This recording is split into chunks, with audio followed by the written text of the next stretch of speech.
and welcome to this week's What's Hot. Now, I'm a little bit behind on the DIY trend that occupied so many of us during lockdown, but with the help of Nikita, I am repainting the neglected. Now, I spent a lot of time researching masonry paint. I wanted Leyland TrueGuard, but came back with Suntex. The girl did tell me to try B&Q, as it was the same owners. So I was confused because I thought I was in Wickes, but no, I was in Screwfix, which is owned by Kingfisher, which also owns B&Q. But could my purchase have saved Wickes? Because its share price plunged when it recently told investors it's seen signs of softening in both the do-it-yourself and do-it-for-me market.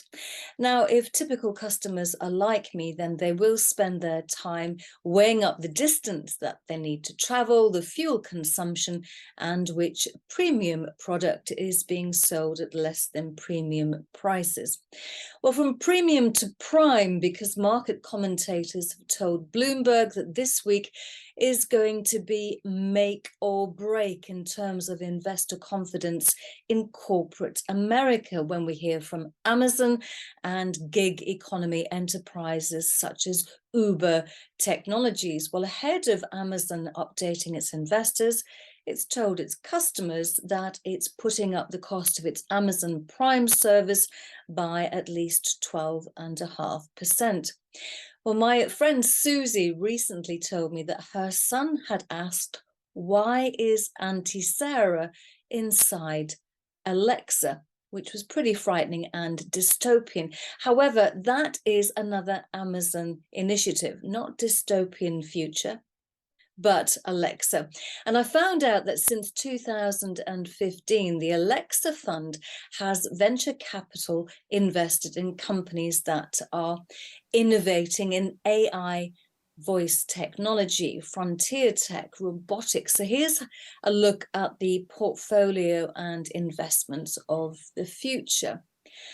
Now, my junior career started in print journalism, and for that, I want Reach PLC to do well. It publishes more than 100 local titles alongside national news brands such as The Mirror, Express and Star. Now, it's told investors operating profit has dropped by a third, and I'm just wondering, will its dividend payout suffer in tandem? Will that be in jeopardy? Now, it's struggling with the cost of newsprint, fewer advertisers. It aims to offset this with higher prices passed on to the reader and more digital, such as their AI-based content recommendation tool called Neptune Recommender. I recommend to them that perhaps they just pay their journalists more. Controversial. Well, Unilever is also passing costs on to consumers. It's the owner of Dove Soap, Coleman's Mustard, Surf, Ben & Jerry's, and Chief Financial Officer Graham Pitcairn says it's a truly unprecedented cost landscape. He says Unilever will be increasing advertising to keep households loyal to its brands despite the price rises. Well, maybe he can do a deal with Reach PLC. Enough now. I'll see you the same time next week. Take care.